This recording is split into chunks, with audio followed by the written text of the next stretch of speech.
जितने पार्टियां इस इजलास की मुखालिफत की है उन तमाम के सरबराह को शुक्रिया अदा किया गया, जिसमें Congress, BRS, CPI, TJS, CPM, DMK, Shiv Sena, UBT, NCP, समाज, Sharad Pawar, Akali Dal, TMC, AAP, NC, national conference, BJD, RJD, Samajwadi party, revolutionary socialist party, MDMK, PDP, Pappu Yadav, IUML और एआईएमआईएम, इन तमाम का ये जॉइंट एक्शन कमेटी ने शिरकत ने शुक्रिया अदा किया।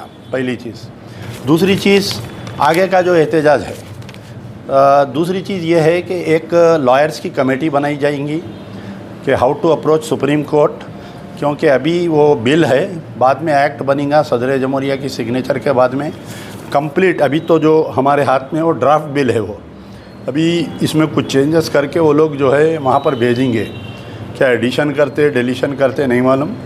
वो एक्ट बनने के बाद में एक्ट की जो भी कापी हाथ को लगेंगी हमारे, उससे हम जो है सुप्रीम कोर्ट को चैलेंज करेंगे, क्योंकि हमारा जो लीगल टीम है ये बोला है कि अगर आप बिल को चैलेंज किए तो इसमें जो है बिल डिसमिस, आपका पिटीशन डिसमिस होने के भी चांसेस है।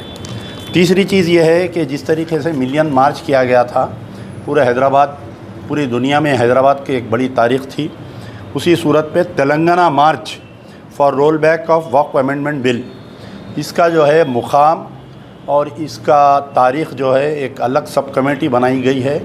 वो मुकाम और तारीख़ पूरी जमातों से बात करके, पूरे उलमा मशाइखीन से बात करके इसका ऐलान किया जाएगा अनक़रीब।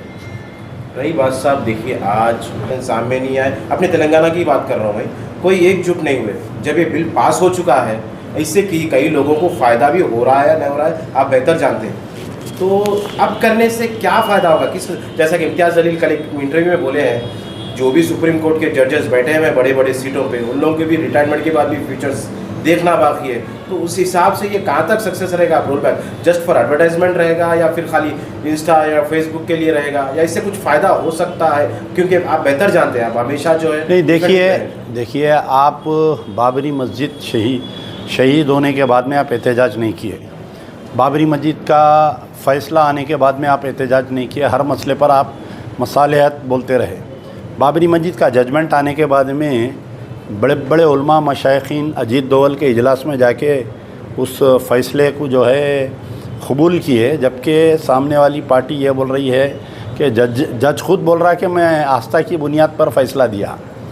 तो आप एक तो माइनॉरिटी में हैं, दूसरी चीज़ ये है कि आपको बहुत बड़े शैतान से लड़ना है।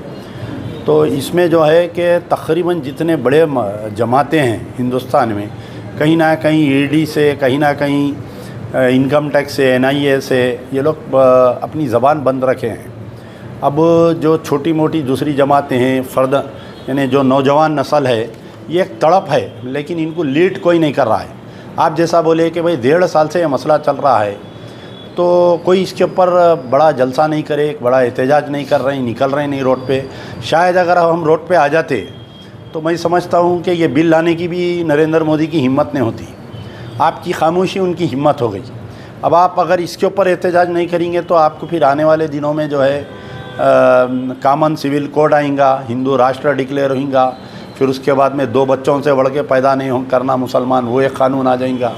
यानी मुख्तलिफ़ किस्म से सिस्टमेटिक तरीक़े से आप देखिए, आरएसएस जो है ये क़ायम होकर तकरीबन 75वीं सालगिरह आप मना रहे हैं वो लोग, तो उनको ये अफसोस है कि हम 75 साल से कोशिश करने के बावजूद हम जो है यहाँ से इस्लाम नहीं मिटा सके, हम यहाँ पर हिंदू राष्ट्र नहीं डिक्लेयर कर सके बोल के उनको एक अफसोस है।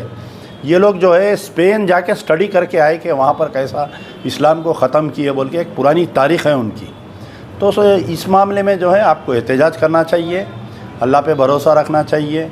हम मुट्ठी भर सही, हमारी तारीख़ है कि हम 313 जो है हज़ारों के मुकाबले में खड़ गए थे हम।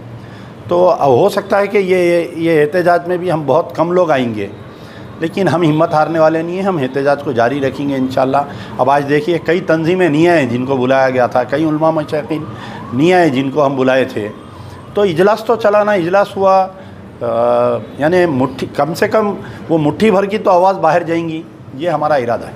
अब रही बात साहब, खास दोस्त है चंद्रबाबू नायडू, आप जी हाँ, बोलिए मैं बोलता हूँ। इन्होंने जो है टोटली इसको जो है अपोज किया, सोचते थे अपोज करेंगे, मगर उन्होंने जो है आप उनकी मजबूरी समझिए या जो भी सियासी कुछ चाल समझिए, उन्होंने तो उसको एक्सेप्ट कर लिया।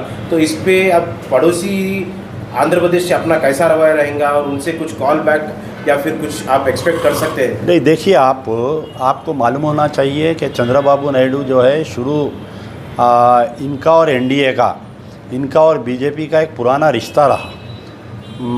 आप ये क्यों भूल रहे हैं कि भाई चंद्रबाबू नायडू के दौर में यहाँ पर एनकाउंटर्स हुए थे?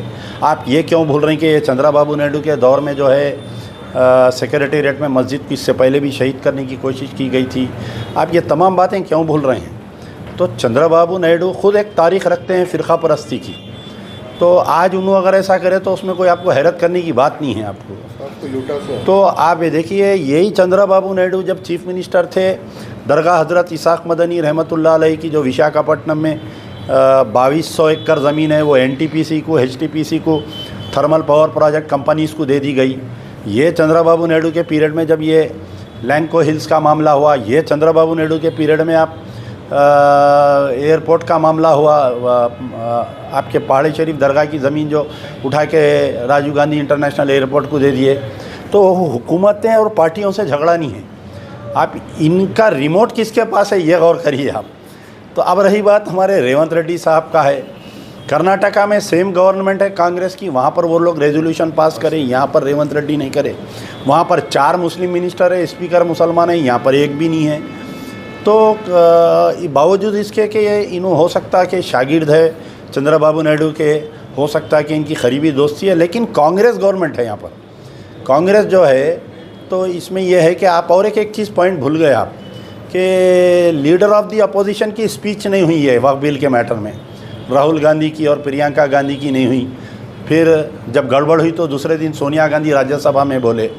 तो इतने बड़े इम्पॉर्टेंट मसला डिस्कशन चल रहा कि राहुल गांधी पिक्चर से गायब थे, प्रियंका गांधी पिक्चर से गायब थे कि आप किसानों पे बात करेंगे, आप दलितों पे बात करेंगे, आप ख़वातीन पे बात करेंगे, आप जो है बच्चे मरे तो दवाखाने में बात करेंगे। एक इतना बड़ा फ़ैसला हो रहा था, मुसलमानों की तग़यीर का फ़ैसला हो रहा था, आप लापता थे आप। तो बहरहाल कई चीज़ें हैं कि ये सब चीज़ों को नज़र में रखते हुए आपको अपना एहतजाज जारी करना चाहिए, अपनी बात उन तक पहुँचाना चाहिए।